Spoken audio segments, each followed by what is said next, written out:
918274821352 এবং এবার ভারতের কলকাতায় আগুন ট্র্যাজেডির শিকার বাংলাদেশিরা। নিহতদের মধ্যে আছেন কুষ্টিয়ার এক সাংবাদিক, তার স্ত্রী, 3 বছরের শিশু সন্তান ও শ্বশুর। মঙ্গলবার রাতে কলকাতায় নিউ মার্কেটের কাছে মির্জা গালিব স্ট্রিটের একটি আবাসিক হোটেলে ভয়াবহ ওই অগ্নিকাণ্ডে 9 জন প্রাণ হারান, যার মধ্যে 7 জন বাংলাদেশি বলে এখন পর্যন্ত নিশ্চিত হওয়া গেছে।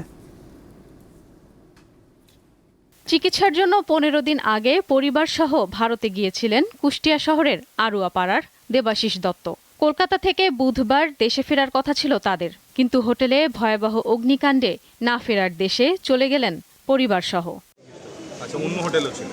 মঙ্গলবার রাত 1:45টার দিকে কলকাতায় নিউ মার্কেটের কাছে মির্জা গালিব স্ট্রিটের একটি আবাসিক হোটেলে ভয়াবহ অগ্নিকাণ্ডে শিশুসহ 9 জনের মৃত্যু হয়। এর মধ্যে কুষ্টিয়ার একই পরিবারের ওই 4 জন ছিলেন। কুষ্টিয়া শহরের আড়ুয়াপাড়ার দেবাশিস দত্ত পেশায় একজন সাংবাদিক। নিহতদের মধ্যে আরও রয়েছেন তার স্ত্রী আফসানা শারমিন, তাদের শিশু সন্তান স্বর্ণশীষ দত্ত এবং দেবাশিসের শ্বশুর আকরাম হোসেন। বড় মেয়েকে দেশে রেখে স্ত্রী ও ছেলের চিকিৎসার জন্য 3 আগস্ট বেঙ্গালুরুতে যান তারা। সেখান থেকে গত সোমবার কলকাতায় আসেন। ভারতের গণমাধ্যম অগ্নিকাণ্ডে 8 বাংলাদেশি নাগরিক নিহত হওয়ার তথ্য জানিয়েছে। তারা চিকিৎসার উদ্দেশ্যে কলকাতায় গিয়েছিলেন বলে জানা গেছে। কলকাতার ফায়ার সার্ভিসের সদর দপ্তরের পাশে হোটেলটির অবস্থান। 5 তলা ভবনের প্রতিটি তলায় আরও আবাসিক হোটেল আছে বিভিন্ন নামে। 3 তলা থেকে এসি বিস্ফোরণ কিংবা শর্ট সার্কিট থেকে আগুনের সূত্রপাত হতে পারে বলে প্রাথমিকভাবে ধারণা করা হচ্ছে। এই ট্র্যাজেডির পরপরই এখন নানা প্রশ্ন উঠতে শুরু করেছে।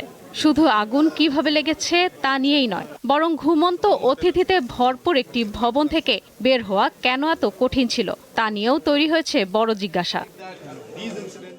এই দুর্ঘটনায় আহত ও নিহতদের বাংলাদেশে অবস্থানরত স্বজনদের যোগাযোগের সুবিধার্থে সার্বক্ষণিক হেল্পলাইন চালু করেছে কলকাতা বাংলাদেশ উপহাইকমিশন। যোগাযোগের নাম্বার হল 918274821352 এবং হোয়াটসঅ্যাপ নাম্বার 88017172912266 ও 919903426119। ইশরাত সুমা, দীপ্ত বার্তা কক্ষ।